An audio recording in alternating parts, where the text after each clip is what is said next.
इसी तरह से जीवन काहे के लिए, आप जिंदा क्यों, जीवन भी क्यों धारण किए हो?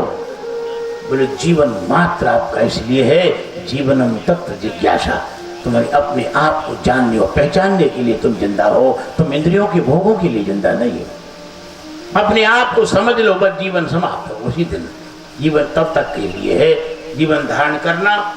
यहाँ पर सूत जी महाराज कहने लग गए कि इसकी प्रक्रिया का बोध तब होगा जब व्यक्ति तीर्थ यात्रा करेगा और तीर्थ यात्रा में महापुरुष मिलेंगे और उनकी सेवा करेगा, और सेवा करने से महापुरुषों के पास भगवान की कथा मिलेगी और कथा से उसके हृदय में अवगुणों का नाश हो जाएगा, भगवान की नैष्ठिक भक्ति प्रकट हो जाएगी भगवान की कथा से।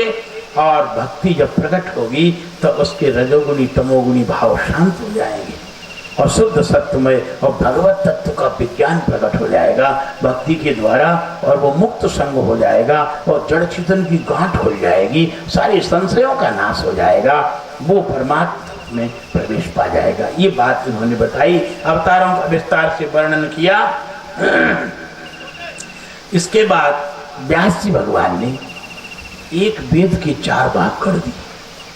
केवल ऋग्वेद था और 4 भाग करके एक एक चेला को एक एक वेद पढ़ा दिया। ऋग्वेद, केवल मात्र ऋग्वेद, जिसके लिए बताया गया है 25 शाखाएं थी ऋग्वेद। कराल कलकाल की काली करतूत के कारण वर्तमान में मात्र 2 ही शाखाएं उपलब्ध हो रही हैं, भास्कल और शाखा। वेद वांग्मय वर्तमान काल में बहुत कम मात्रा में उपलब्ध है महाराज। यजुर्वेद की 101 शाखाएं थीं, उनमें से तैत्तिरीय और कठ और मैत्रायणी 3 शाखाएं उपलब्ध हैं। ठीक इसी तरह से सामवेद की 1000 शाखाएं थी, 1000 शाखाओं में से मात्र वर्तमान में 3 शाखाएं उपलब्ध हैं, कौथुमी और जैमिनिया और राणायनिया, ये 3 शाखाएं उपलब्ध वर्तमान में। और इसी तरह से अथर्ववेद की 16 शाखाएं थी और 16 शाखाओं में से पैपलाद और शौनक 2 शाखाएं उपलब्ध हैं। वेद वांग्मय का कितना ह्रास हुआ है। धर्म सम्राट स्वामी करपात्री जी ने लक्ष्मी वन में बिल्लु का कल्प किया था और 40 दिन तक वो त्रिगर्भा कुटी में रहे थे।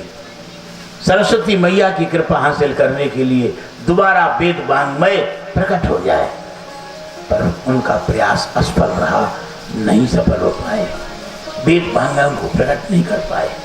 उसमें परमात्मा कोई देवता प्रकट हुआ था और कहा था, बोले कराल कलकाल है, इस समय ये संभव नहीं है, ऐसा कहा था।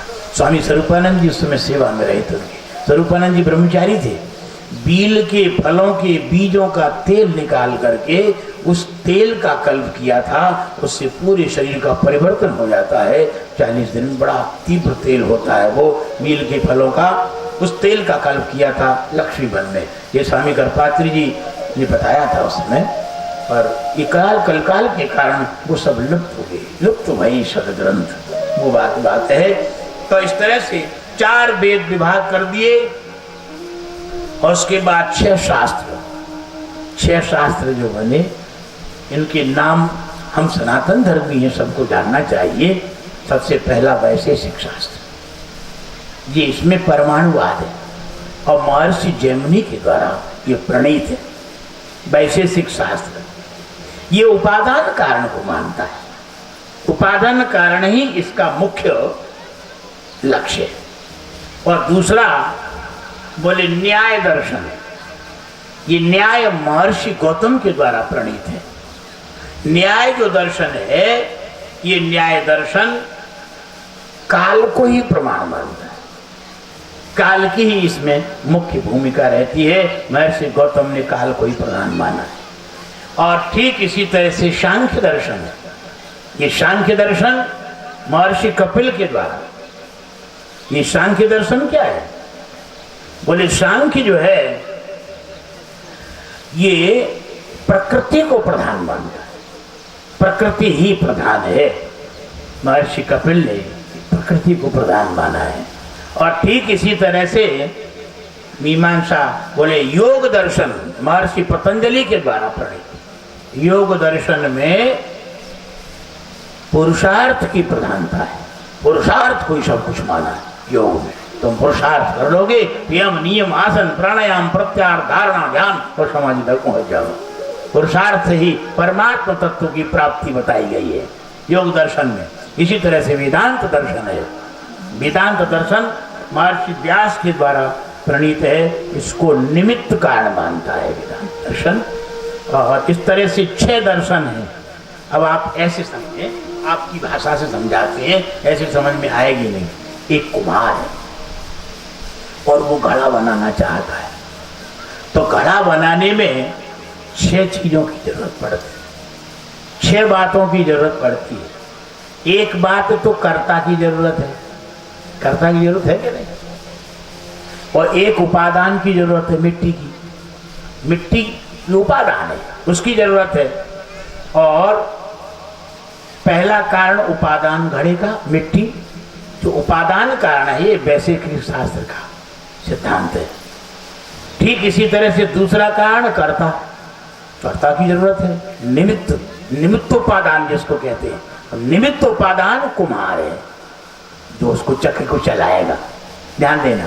और ठीक इसी तरह से फिर उसकी क्रिया विधि का ज्ञान होना, कर्म, उसकी क्रिया विधि का तुमको ज्ञान नहीं है। मिट्टी कैसे साने और कैसे इसको गोल गोल बनाएं, कैसे चाक पे रखें और कैसे चाक को घुमाएं, इस विधि का ज्ञान नहीं है, तो कर्म का ज्ञान नहीं है, तो तब तक क्रिया नहीं हो पाएगी। ये मीमांसा शास्त्र इसको प्रतिपादित करता है। ध्यान देना, एक एक शास्त्र का एक एक स्वरूप है।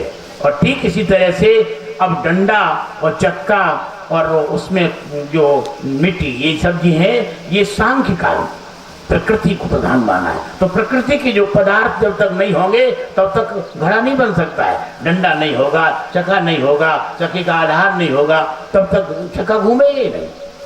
और इसी तरह से फिर उसको कुम्हार तो आ गया निमित्त उपादान कारण। अब कुम्हार के अंदर ताकत भी होना चाहिए। बुढ़ा जर्जर है जो चक्का चला ही नहीं पा रहा, उसमें सामर्थ्य ही नहीं है, पुरुषार्थ ही नहीं है, तो तब तक घड़ा कैसे बना सकता है?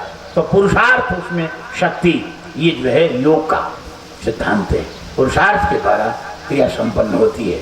और ठीक इसी तरह से ये सब काम करने के लिए चाहिए काल। घड़ा बनाएगा कुम्हार तो बिना समय के कैसे बना लेगा? इसीलिए काल भी चाहिए उसमें। ये काल न्याय दर्शन का सिद्धांत है, काल को मुख्य माना है। कहने का अभिप्राय हमारा ये है कि हमारी जो सद दर्शन है, किसी भी वस्तु का निर्माण करना है तो इन 6 की जरूरत पड़ती है, 6 की आवश्यकता है। 6 के सिद्धांतों को जब हम मिला दें तब एक परमात्मा सिद्ध हो जाता है। ध्यान देना, एक परमात्मा सिद्ध हो जाता है। तो इस तरह से ये 6 दर्शन हमारे आए हैं। और 6 जो है उपांग हैं वेद के। एक तो शिक्षा, एक कल्प, एक निरुक्त, एक छंद और एक ज्योतिष और एक व्याकरण। ये हैं वेद की अंग हैं 6। इनके द्वारा वेदों को समझने में बड़ी सहूलियत होती है। अगर ये नहीं पढ़ेगा कोई तो वेदों को यथार्थ में नहीं समझ सकता है। इस तरह से 4 वेद हमने आपको बताए। इनके चारों के 4 उपवेद भी हैं। ऋग्वेद का उपवेद है धनुर्वेद, सामवेद का उपवेद है गंधर्व वेद, और यजुर्वेद का उपवेद है स्थापत्य वेद, और अथर्ववेद का उपवेद है आयुर्वेद। ये 4 उपवेद हैं। 4 ही वेदों के कितना बड़ा ये वाङ्मय, इसका विस्तार व्यास ने किया। ध्यान देना आप। फिर उसके बाद व्यास ने 17 महापुराण बनाए। एक पुराण शेष रह गया। 17 महापुराण बनाए। 1 लाख श्लोकों वाला महाभारत बनाया। ध्यान देना, महाभारत ऐसा दिव्य ग्रंथ जिसमें सब कुछ समा दिया व्यास भगवान ने। इतना सब करने के बाद पुराणों की बात थोड़ी बता दें। ये पुराण क्या है? पुरापि नवम नवम इति पुराण। पुराणी जीव शरीराणि जीव अंतःकरणानि अनति अन्यते उज्जीवयति इति पुराणम।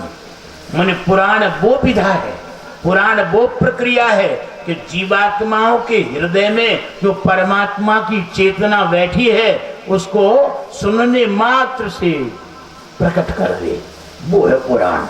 पुराण कोई सामान्य नहीं है। पुराण को 3 भागों में विभक्त किया गया है। ध्यान देना, ये बात इसलिए बता रहे हैं कम से कम आप लोगों में जानकारी तो हो जाए। हम सनातन धर्मी हैं, हिंदू हैं, और हम इसी प्रधान देश के रहने वाले हैं। अपनी संस्कृति का ही बोध नहीं हमको तो कहने का अभिप्राय, पुराण 3 भागों में विभक्त हैं। सतोगुणी पुराण, रजोगुणी पुराण और तमोगुणी पुराण। सतोगुणी पुराण कौन कौन से हैं? 18 पुराणों में विष्णु पुराण, नारद पुराण, भागवत पुराण, गरुड़ पुराण और पद्म पुराण और बराह पुराण, ये शतोगुणी पुराण।